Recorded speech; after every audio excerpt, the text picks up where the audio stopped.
এক নাম্বার ইবাদত আর দুই নাম্বার মোহাব্বত।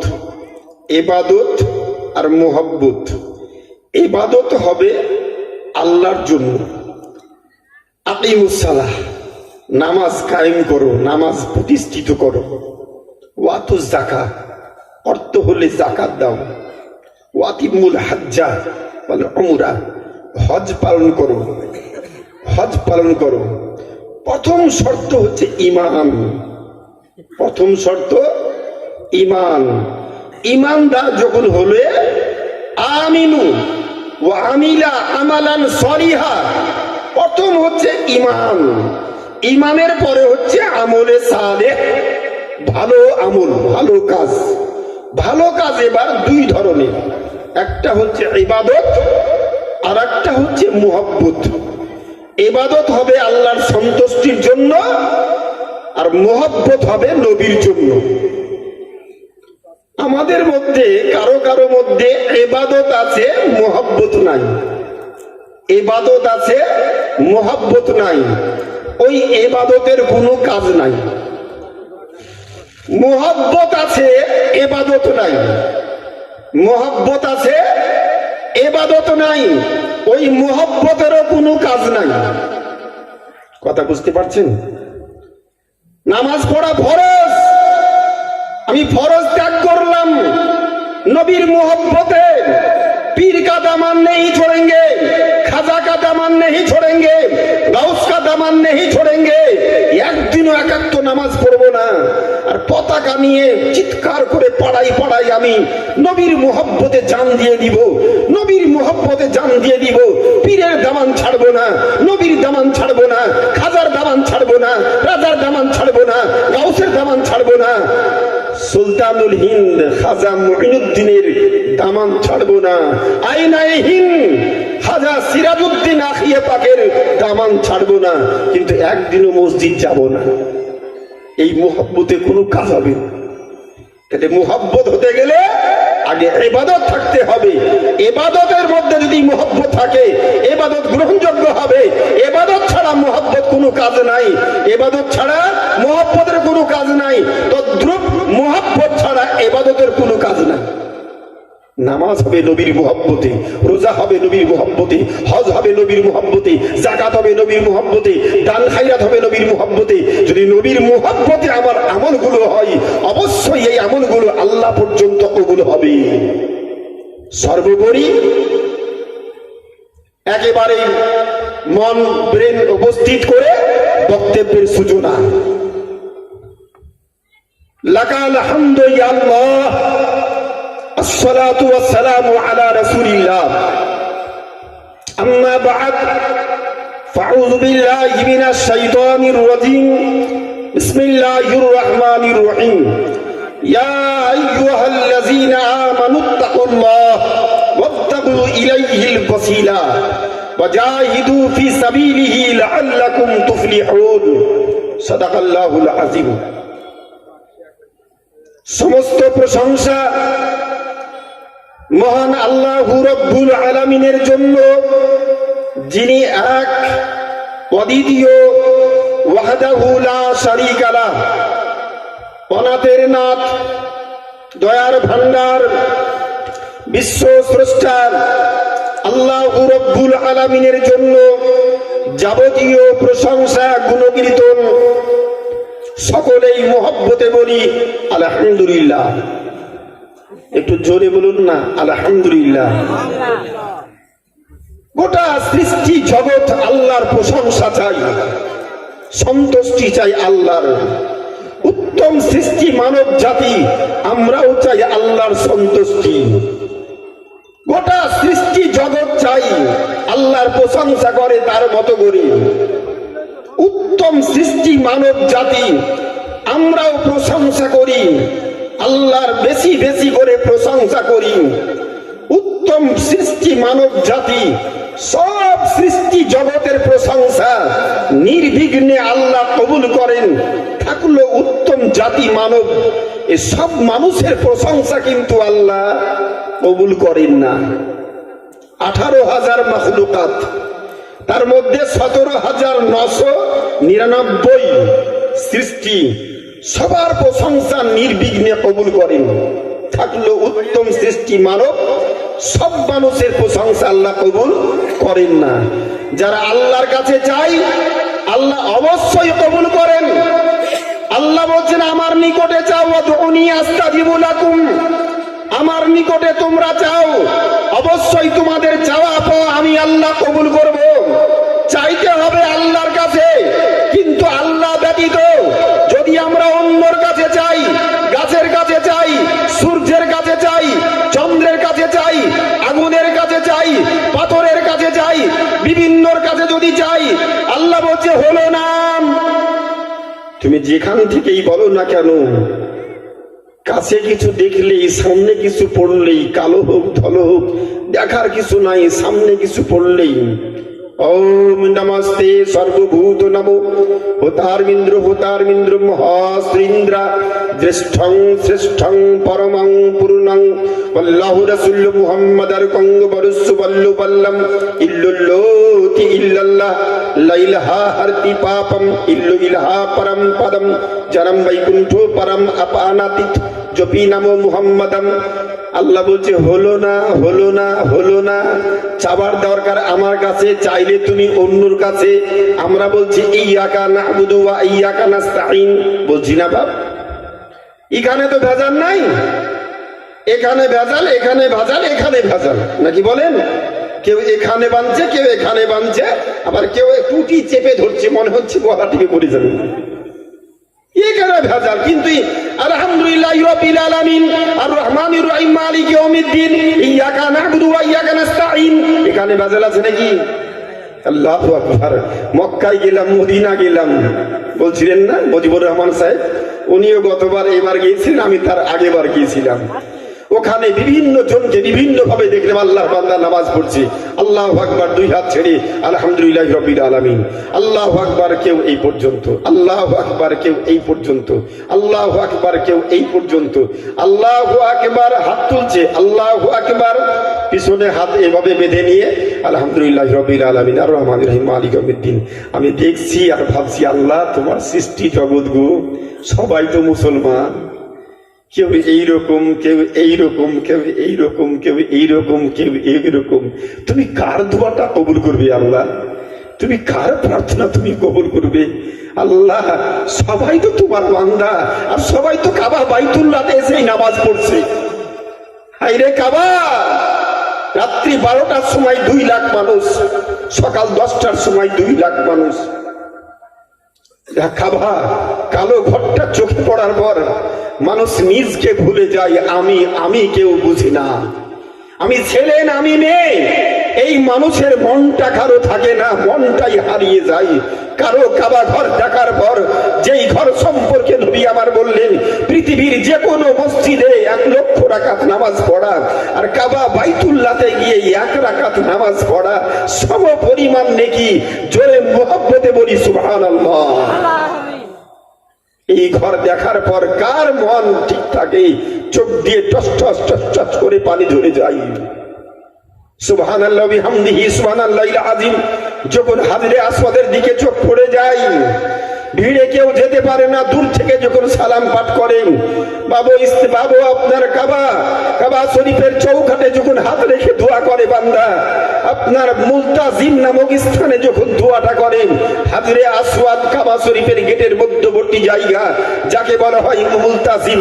নবী আমার বলেছেন যদি কোনো আল্লাহর বান্দা বান্দি এই মুলতাজিম নামক স্থানে হাত রেখে দোয়া করেন, যে আশা নিয়ে যে দোয়া চাই আল্লাহ ওই আশাটাই বান্দার কবুল করে। হায়রে কাবা বাইতুল্লাহ, একটা কথা মনে চলে আসলো, না বললেই থাকতে পারলাম না। 4500 বছর পূর্বে কাবা শরীফের সংস্কার কমপ্লিট করার পর আজকে খুব গুরুত্বপূর্ণ ইতিহাস বলবো বলে এসেছি, খুব একবার বেজে এসেছে, সাইজ করে পড়াশোনা করে এসেছি। আজ গুরুত্বপূর্ণ কিছু ইতিহাস পরিবেশন করব, যেটা ইতিপূর্বে হয়তো ওলামাই কেরামরাই বলেনি কোনোদিন। জানে না বলবো না, জানে কিন্তু বলেনি। কাবা বাইতুল্লাহ 4500 বছর পূর্বে আমাদের জাতির পিতা ইব্রাহিম পয়গম্বর আলাইহিস সালাম আল্লাহর হুকুমে ভগ্নিত কাবা শরীফ ভেঙে চুরমার, ওই কাবা শরীফকে আল্লাহর হুকুমে সংস্কার তৈরি কমপ্লিট করার পর, ছোট্ট করে বলছি, কমপ্লিট করার পর দুই হাত তুলে দোয়া করছেন, যেই দিন কাজ শেষ, যেই পাথরের উপরে কদম রেখে ইব্রাহিম পয়গম্বর আলাইহিস সালাম কাবা শরীফের সংস্কার মেরামতির কাজ কমপ্লিট করেছিলেন, ওই পাথরখানা কাবা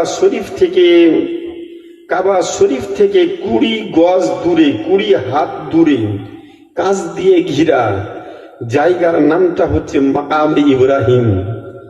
নজর করে দেখলাম, বারবার দেখলাম, 4500 বছর পূর্বে যেই পাথরের উপরে কদম রেখেছিলেন আমাদের জাতির পিতা ইব্রাহিম পয়গম্বর আলাইহিস সালাম, ওনার কদম মুবারকের প্রতিচ্ছাপ মোমের মতো পাথর গলে গিয়ে ওনার কদমের ছাপটা বারবার নজর করে দেখলাম, সোনালী রং, আপনার কাদা কাদা ভাব। পাথরের মধ্যে কি কাদা থাকে? দেখলাম, ভাবলাম, আল্লাহর শুকরিয়া আদায় করলাম, আল্লাহ এটাই হচ্ছে তোমার নবী, জাতির পিতা, আমাদের জাতির পিতা ইব্রাহিম পয়গম্বরের কদম মুবারক। আমার নিজের হাতে আমি লক্ষ্য করে আইডিয়া করলাম, আমার হাতের পুরো এক হাত হচ্ছে উনার পায়ের গোড়ালি। জোরে বলে সুবহানাল্লাহ। যেই জায়গা সম্পর্কে নবী আমার বলেছেন 1400 বছর পূর্বে, মুসলিম শরীফের মধ্যে হাদিসটি এসেছে, নবী আমার বলেন, মান সাল্লা ফি মাকামে ইব্রাহিমা ফামান সাল্লা রাকআতাইনি ফি মাকামে ইব্রাহিমা ফাগুফিরা লাহু মা তাকাদ্দামা মিন যামবিহি ওয়া মা তাআখার। যেই ব্যক্তি মাকামে ইব্রাহিমের সম্মুখে দাঁড়িয়ে কাবা শরীফের 7 চক্কর তওয়াফে কুদুম, তওয়াফের কাজ 7 বার চক্কর দিলে একটা তওয়াফ, এই তওয়াফ শেষ করার পরে দোয়া কবুল হবে ইব্রাহিম পয়গম্বরের কদমের সামনে। জোরে বলে সুবহানাল্লাহ। 7 চক্কর কমপ্লিট করো, করার পরে 2 রাকাত নামাজ পড়ো। ইব্রাহিম আলাইহিস সালাম যেই পাথরে কদম রেখেছিলেন, পাথরের প্রতিচ্ছাপটা আছে, ওখানে দাঁড়িয়ে 2 রাকাত যেই ব্যক্তি নামাজ পড়লো আল্লাহ ও রাসূলের মহব্বতে, এই নামাজ পড়ার কারণে ওই বান্দা বান্দির জীবনের যত গুনাহ সাগীরা কাবীরা করেছি আল্লাহ তাআলা সবগুলো মাফ করে দিন, মাফ করে দিন, ক্ষমা করে দিন। জোরে মহব্বতে বলি সুবহানাল্লাহ। সব কাজ কমপ্লিট করার পর ইব্রাহিম পয়গম্বর আলাইহিস সালাম আল্লাহর কাছে আরজ করছেন, আল্লাহ তোমার হুকুমে কাবা শরীফের সংস্কার কমপ্লিট করলাম, আল্লাহ আজ আমি আছি, কাল থাকবো না, জানি না আমার ইন্তিকালের পর এই কাবা শরীফের দেখাশোনা কে করবে। আল্লাহ তোমার হুকুমে আমি কাবার সংস্কার কমপ্লিট করলাম, তোমার কাছে আবেদন নিবেদন, আল্লাহ আমার বংশের সন্তান দিয়ে পরম্পরা কিয়ামতের সকাল পর্যন্ত খাদেমানাকে আল্লাহ তুমি কবুল করে নাও, কবুল করে নাও। জোরে মুহাব্বতে বলি সুবহানাল্লাহ। জানি না কে করবে কিনা, কিন্তু আমার বংশের সন্তান দিয়ে পরম্পরা কিয়ামতের সকাল পর্যন্ত মিল্লাতে ইব্রাহিম, ইব্রাহিমী মুসলমান যারা আসবে, কিয়ামত পর্যন্ত আমার বংশের সন্তানকে এই কাবা শরীফের খাদেম তুমি তৈরি করে নাও। আল্লাহ পাক ওইসি শব্দ করে বলছেন, আস্তাজিবু লাকুম। ইব্রাহিম আমি আল্লাহ তোমার দোয়া কবুল করলাম।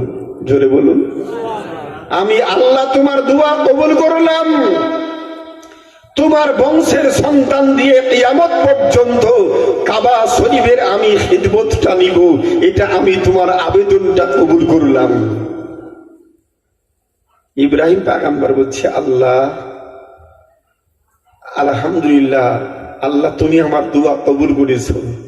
আল্লাহ বলছেন, ওয়ালানু ইয়া ইব্রাহিম লিয়ুতাব্বিফু বিল বাইতিল আতিক। হে ইব্রাহিম আমি আল্লাহ তোমার দোয়া কবুল করলাম, তুমি এলান করো। কি এলান? তুমি এলান করো। কি এলান করব? তুমি এলান করো ইব্রাহিম, মানুষ যেন কাবা শরীফের তওয়াফ করে, তওয়াফ করে, তওয়াফ করে। কাবা শরীফের তওয়াফ করলে কি হবে? মান হাজ্জাল বাইতা বিইতামারা ফালা জুনাহা আলাইহি ইয়াতাওয়াফা বিহিমা। যেই ব্যক্তি হজ করলো, উমরা করলো, কাবা বাইতুল্লাহ তওয়াফ করলো, ওই ব্যক্তির আমলনামায় কোনো গুনাহ থাকে না। আমি আল্লাহ বলছি, নবী জোরে বলে সুবহানাল্লাহ। আমি আল্লাহ বলছি কোনো গুনাহ থাকে না। অতএব ইব্রাহিম বলে দাও, এলান করো, ঘোষণা করো, মানুষ যেন কাবা শরীফের তওয়াফ করে। আচ্ছা, ইব্রাহিম পয়গম্বর বলছে, আল্লাহ এখানে মাত্র 28 জন লোক, চতুর্দিকে পাহাড় বেষ্টিত, চতুর্দিকে উঁচু উঁচু পাহাড়, মধ্যে হচ্ছে কাবা বাইতুল্লাহ। আল্লাহু আকবার। আল্লাহ, পাহাড় বেষ্টিত এলাকা, কাবা বাইতুল্লাহ, মাত্র 28 জন ব্যক্তি আমার মজলিসে। আমি এলান করব, আমার আওয়াজটা, শব্দটা 28 জন ব্যক্তি ছাড়া তো কেউ শুনতে পাবে না। যারা পৃথিবীর মধ্যে অবস্থান করছে আল্লাহ, তারা আমার আওয়াজটা কেমন করে শুনবে? আল্লাহ পাক বলছে, ইব্রাহিম তোমার কাজ হবে এলান করা। শুধু 28 জন ব্যক্তি না, 28 জন ব্যক্তির সামনে তুমি এলান করো। তোমার কাজ হবে এলান করা, আর আমার কাজ হবে তোমার আওয়াজটাকে পৃথিবীর কোনায় কোনায় কোনায় কোনায়, সব দেশে, সব মানুষের নিকটে তোমার আওয়াজটাকে পৌঁছে দেওয়া আমার দায়িত্ব। একটু জোরে বলবেন না সুবহানাল্লাহ? আমি খুব টু দি পয়েন্ট কথাটা বলছি, একটা মোহাব্বতের কথা বলে কথাটা আসলাম, না আসতাম না এখানে। সবার নিকটে পৌঁছে দেওয়া আমার দায়িত্ব, তুমি এলান করো ইব্রাহিম। আমাদের জাতির পিতা ইব্রাহিম পয়গম্বর কি বলছেন? আল্লাহ, আজ যারা পৃথিবীতে বেঁচে আছে তাদের নিকটে তুমি আমার আওয়াজটাকে পৌঁছে দিবি। কাবা তফ করলেই জান্নাতি, কাবা তফ করলেই জান্নাতি, কাবা তফ করলেই জান্নাতি, সংবাদটা পৌঁছে দিবি। কিন্তু যারা আগামীকাল জন্মগ্রহণ করবে, যারা 1 বছর পর জন্মগ্রহণ করবে, যারা 1000 বছর পর জন্মগ্রহণ করবে, যারা 10,000 বছর পর জন্মগ্রহণ করবে, যারা কিয়ামতের সকালবেলায় জন্মগ্রহণ করবে, ওদের নিকটে আমার আওয়াজটা কে পৌঁছে দিবে? আল্লাহ। জোরে বলবেন না সুবহানাল্লাহ? কে পৌঁছে দিবে? আল্লাহ। অন্তর্যামী আল্লাহ বলছে, ইব্রাহিম তোমার কাজ হবে এলান করা। তোমার আওয়াজটাকে নাও টাইম অল ওভার ওয়ার্ল্ড, গোটা পৃথিবীর মাটিতে তোমার আওয়াজটাকে পৌঁছে দেওয়া আমার দায়িত্ব। কিন্তু শুনো, যেই সমস্ত আত্মা পৃথিবীতে নাই, 10 বছর পর জন্মগ্রহণ করবে, 10,000 বছর পর জন্মগ্রহণ করবে, 20,000 বছর পর জন্মগ্রহণ করবে, কিয়ামতের পূর্ব লগ্নে জন্মগ্রহণ করবে, আলামে আরওয়াহ রুহানি জগতে সবার নিকটে তোমার আওয়াজটাকে পৌঁছে দেওয়া, ওটা আমার দায়িত্ব। তুমি এলান করে দাও, আমি সব রুহের নিকটে তোমার আওয়াজটাকে পৌঁছে দিব। শুধু পৌঁছে দিব না, তাহলে এই আওয়াজটা শোনার পর রুহানি জগতে যেই রুহু আত্মা যতবার লাব্বাইক লাব্বাইক লাব্বাইক বলবে, ওই ব্যক্তির ভাগ্যে নসিবে ততবার কাবা বাইতুল্লাহ তওয়াফ তার ভাগ্যে লিখা হবে। যতবার লাব্বাইক বলবে আজকে আওয়াজ শুনে, ততবার কাবা শরীফ ওই ব্যক্তি তওয়াফ করবে জীবন পৃথিবীতে আসার পর। আর যেই ব্যক্তি আওয়াজ শোনার পর একবারও লাব্বাইক বলবে না, ও যত কোটি টাকার মালিক হোক না কেন, ওর ভাগ্যে নসিবে কাবা বাইতুল্লাহ দর্শন হবে না।